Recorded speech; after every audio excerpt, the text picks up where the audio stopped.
Good morning, everybody. It's Ryan Johnson from Intermittent Fasting with Ryan. And I got this question from a subscriber yesterday asking about when it's time to switch to OMAD, and I wanted to take the opportunity to answer that in a video.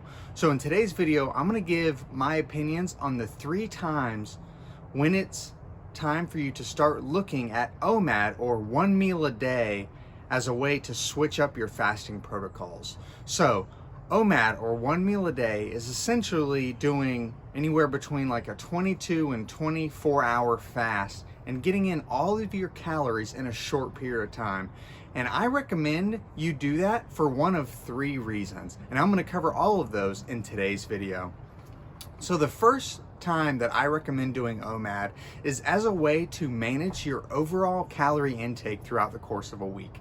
And what that means is if there's a day that you want to eat a little more calories at a single meal or indulge in more food, I recommend doing OMAD as a way to make sure that your calories for the day and for the week remain where you need them to be. So what that looks like for me is on Fridays at our house, we're usually having pizza. So I'll generally do OMAD on Fridays because I know I'm gonna eat close to 2,000 calories in pizza alone, between pizza, breadstick, and maybe a glass of wine. So for me, I do OMAD as a way to make sure on those days where I'm going to be eating big meals that my calories still stay within their calorie targets if weight loss is your goal. So that's the first time that I recommend you do OMAD.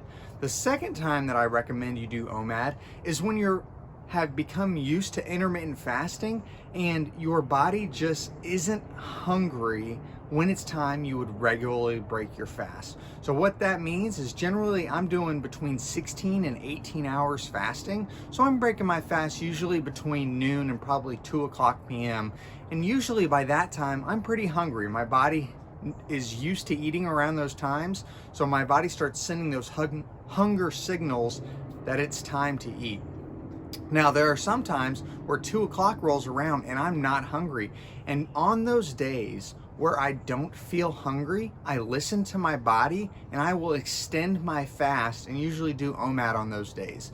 The reason that I think that that's important is I look at that like banking some of my calories. So what that may look like is on a day at 2 o'clock, I'm not hungry, so I go say until 5 or 6 in the evening and do 1 meal. Now, I'm not necessarily going to do a high calorie meal like pizza or anything like that. I may have a lean protein, vegetables, whatever I was planning on having. And on those days, it may be a lower calorie day, but I'm just kind of listening to my body. So the second time that I recommend you do OMAD is if your regular eating time comes around, say for 16, 18 hour fast, and you don't feel hungry, go ahead and push it out. Now, one of the things that's great about intermittent fasting is you don't have to stick to the same schedule. There's no problem to do OMAD one day, 16 hours the next day, 20 hours the following, and 18 the day after that. There's no issues if you change your fasting times up.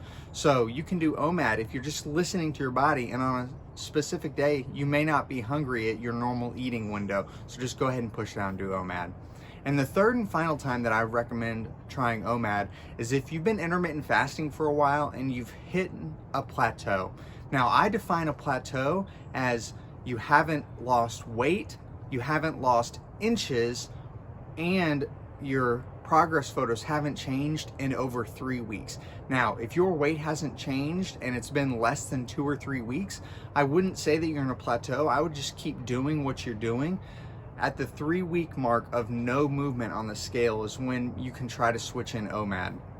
Now, I save this one for last because if you're doing OMAD as a way to change up your fasting protocol and you're not listening to your body, meaning you're not hungry at your normal feeding windows, so you're extending your fast, there are going to be times when you're hungry. Because if you're normally doing, say, 16 to 18 hours, but you're gonna start doing OMAD, for that first week of OMAD, there are going to be times where you're hungry and you're gonna have to kind of push through those hunger points because your body is used to breaking your fast earlier in the day. So if you're trying to break through a plateau, you can switch it up and try OMAD, but just understand there are going to be days for that first week or two when switching to OMAD where you're still going to be hungry. And it's during those times that I recommend you drink plenty of water. Decaffeinated coffee helps to suppress some of those hunger pangs. And whenever you're hungry, always give yourself an hour. If you feel hunger pangs, drink some water, have some coffee, and wait an hour. If at the end of that hour you are still hungry, well, then I recommend you listen to your body and eat something. But generally, hunger comes in waves, meaning you get hungry for a period of time, 30 minutes passes and you're no longer hungry. So when you're switching to OMAD from some sort of other intermittent fasting protocol, understand that there is going to be hunger pangs, and sometimes you do have to just kind of fight through those. So those are the 3 ways that I recommend you trying OMAD. Either to fit in a cheat day or a big meal, you can do OMAD that way. You can naturally listen to your body and extend your fast if you're not hungry at your regular feeding window.